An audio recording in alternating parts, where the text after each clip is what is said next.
आजच्या युगात शिकाल तर टिकाल हे जे यशाचे खरे सूत्र आहे हे साध्य करावं. भारताने 2070पर्यंत नेट झिरोचे स्पष्ट ध्येय ठेवलेलं आहे. 500 गिगावॅट अक्षय ऊर्जा क्षमतेचं लक्ष्य आपण वेळेपूर्वीच निर्धारित केलेलं असून त्यातील जवळपास 50% आपण वेळेआधीच साध्य केलेलं आहे. ही आनंदाची बाब आहे. परंतु रिन्युएबल एनर्जी सोर्सेस याद्वारे निर्मित होणारा विजेचा हिस्सा एकूण वीज निर्मितीपैकी सुमारे 25% आहे.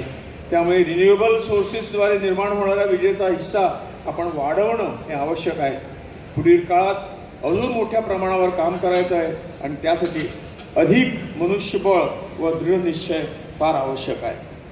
आज आपला देश केवळ पायाभूत सुविधा उभारणं एवढ्यात नाही तर भविष्यात आणि पुढच्या पिढीसाठी शाश्वत पायाभूत सुविधा निर्माण करणं हाच उद्देश आपण बाळगला पाहिजे. आपण सर्वजण आपल्या उपजीविकेसाठी व्यवसाय करत आहोत, परंतु त्याचबरोबर कामगारांची सुरक्षा, त्यांचं कौशल्य विकास आणि ज्ञानवृद्धी याबाबत आपण दाखवलेली बांधिलकी खरोखरच कौतुकास्पद आहे. तुमची संघटना विविध शासकीय संस्था आणि खाजगी संघटनांसोबत समन्वय साधून ट्रेनिंग व सेमिनार आयोजित करत आहेत. ही अत्यंत सकारात्मक बाब आहे. स्वार्थाबरोबर परमार्थी याची आवश्यकता आहे ही भावना आपण जोपासत आहात हे अत्यंत प्रशंसनीय आहे.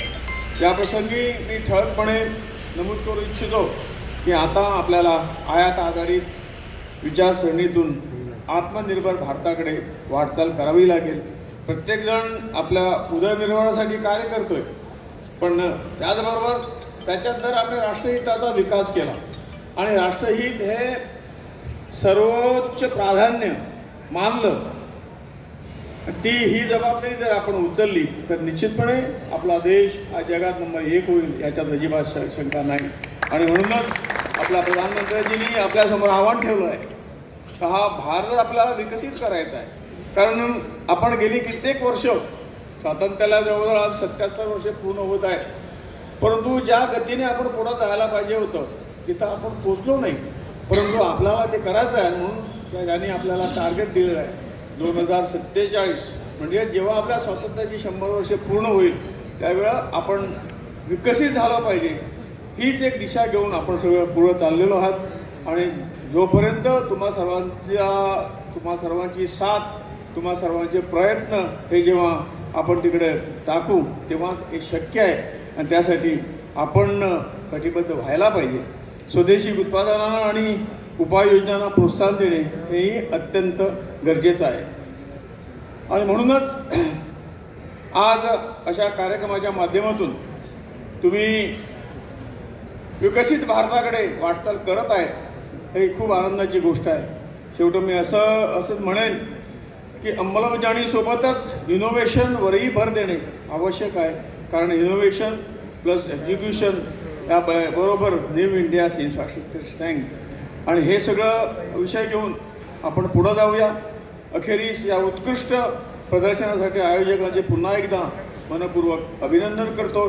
शाश्वत विकासासाठी इंजिनियर्स, ऑफिसर्स, वर्कर्स आणि कॉन्ट्रॅक्टर या सर्वांची भूमिका तेवढीच महत्त्वाची आहे. आपण एकत्र होऊन पुढं जाऊया आणि निश्चितपणे ते आमच्या पंतप्रधानाचं जे स्वप्न आहे 2047मध्ये हा देश विकसित झाला पाहिजे तो आपण करूच. त्या भावनेने आपण पुढं जाऊया. आपण केवळ प्रकल्प उभारत नाही किंवा परवडणारी वीज पुरवत नाही, आपण भारताचे उज्ज्वल भविष्य घडवत आहोत. हा दृष्टिकोन आपण सतत बाळगून पुढं जाऊया आणि त्या देशाला विकसित करूया एवढंच सांगतोय. आणि परत एकदा तुम्हा सर्वांचं मनापासून तुम्हाला धन्यवाद देतो आणि माझे 2 शब्द संपवतो. भारत माता.